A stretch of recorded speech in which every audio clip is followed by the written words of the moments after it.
Il est parti en catimini pour des vacances au soleil, direction Cancun, au Mexique. Un scoop de la presse locale.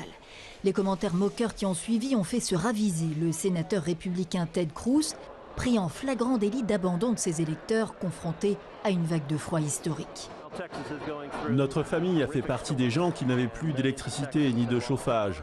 Mes filles m'ont demandé si elles ne pouvaient pas partir avec des amis et je les ai accompagnées.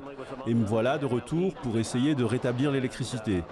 Ce qui se passe au Texas est inacceptable et beaucoup de gens souffrent. Le Texas, coutumier des vagues de chaleur dans le sud des États-Unis, enregistre cette fois une quarantaine de morts au moins en raison du froid.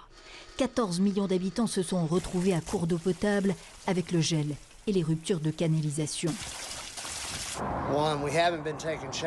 D'abord, on n'a pas pu prendre de douche. Ensuite, pour tirer la chasse, il a fallu recourir au seau d'eau.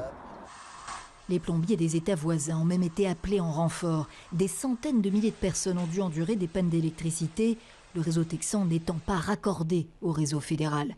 Lui a failli prendre le plafond de sa maison sur la tête. Une catastrophe inédite au Texas, peu favorable d'ordinaire à l'interventionnisme de l'État et qui va pourtant bénéficier de fonds fédéraux.